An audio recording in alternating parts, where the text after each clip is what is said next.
we're here in the north of Holland, a little bit outside of the city. And I grew up around here, like literally 3 houses further. And for 5 years I moved outside of Amsterdam, and I'm very, very happy to be in this sort of Fantasia land.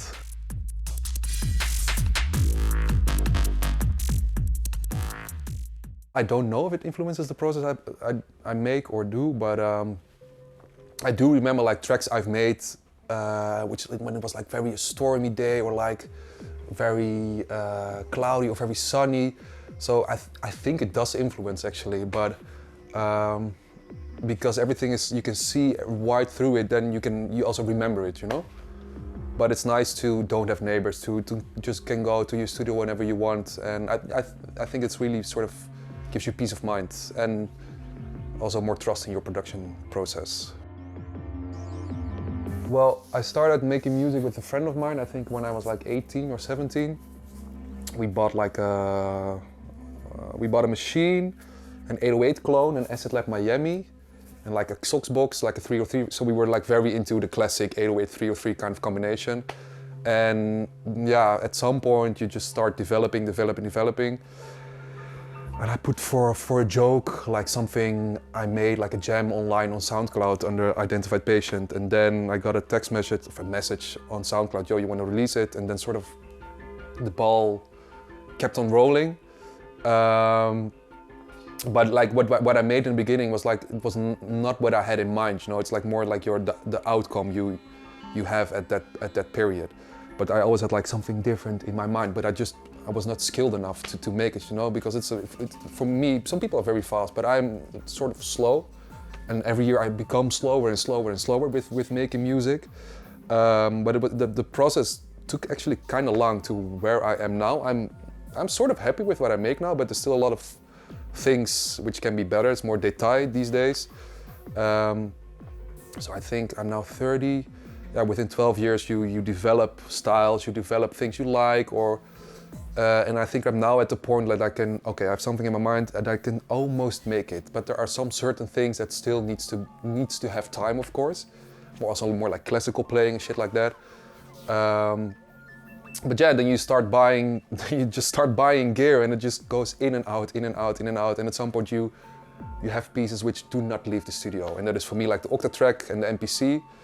And I start to work way more with the computer now, so it's more like it's a long development. In January we started our own label together with Gamma Intel. It's called Nerve Collect. I did the first record and he did the second record. And since then we're developing. We just released a third one with French 2 and Bastien Benjamin. And the fourth one is coming next month with Dr. Jeep. Super sick producer. A very nice crossover between bass music, but also slow beat.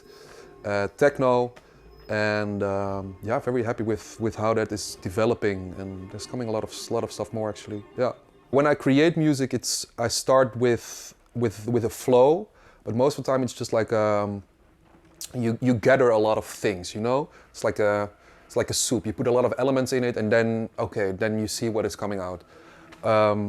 But I am not like, when I create something, it's not like, okay, I have like this conceptual plan and bam, I create it.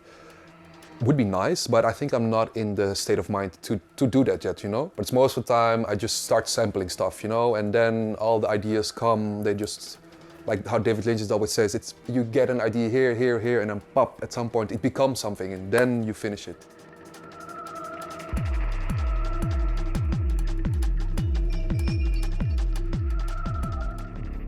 Well, welcome in the studio. We moved from downstairs to upstairs. I'm gonna show you a little bit around the workflow, how everything works here, and how I sort of, create the beats. So yeah, the studio used to be a lot bigger actually, but during the Corona time I sold a lot of stuff too.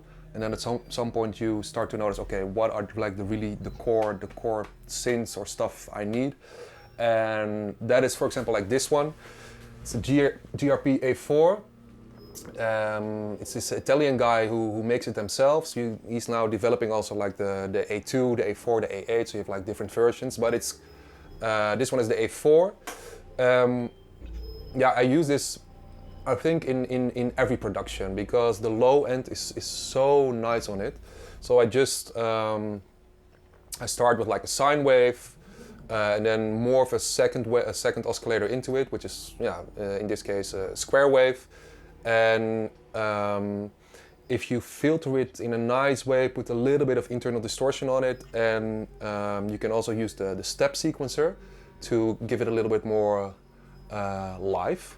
Then I always resample that for my bass, and the reason why I really like it is because it gives you a rhythm which is not like computer-fied, and if the rhythm which it's giving you, you can build your whole beat out of that, and it also gives you directly a BPM.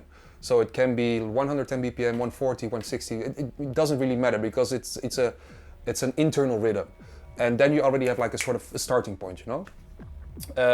Next one I really use a lot is the Walktrhough, and the Walktrhough is as I said before, I use it already for like 8-9 years, and I resample everything, like the most stupidest shit.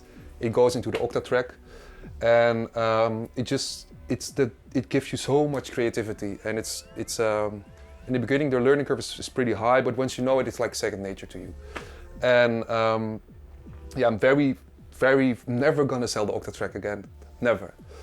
And next to that is the MPC, which is just doing the drums, which is pretty straightforward, but it gives you a very nice way of using your hands instead of like putting them out here in the computer, which I really like. So it also gives you more like a human rhythm again, which is for me important because you don't want your shit to sound static, you know?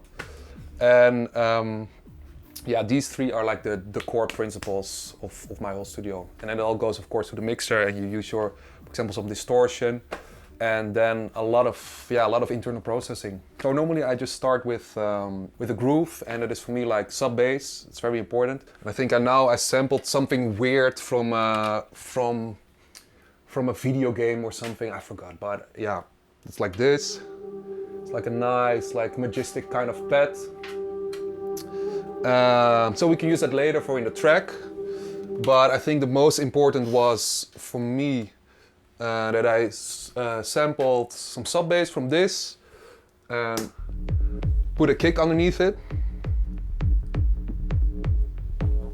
So I resampled my sub bass, and then most of the time I go back to this one. So I just like it's very old school, you know. So it's not digital, so you have no presets, you have nothing. So you have to stack and build again and build again and build again.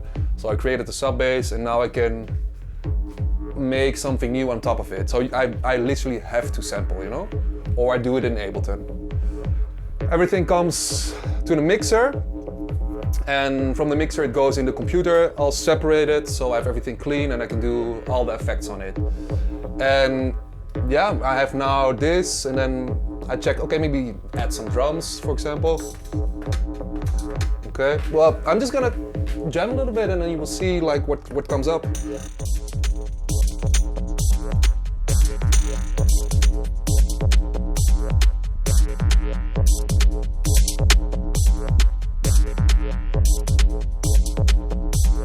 So now we have like this is like a pretty simple kind of addition to it, but you can totally fuck it up in a computer.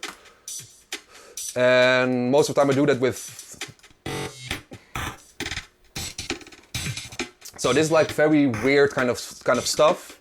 But if you resample this again, then you can make new drums out of it. So you can just keep on layering with actually nothing, you know.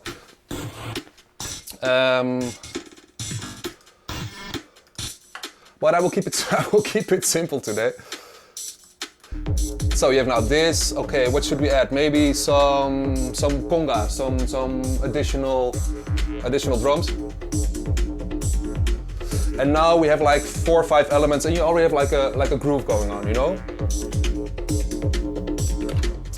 And then we had like the weird sample I told you about in the beginning. Okay, maybe let's try to add that.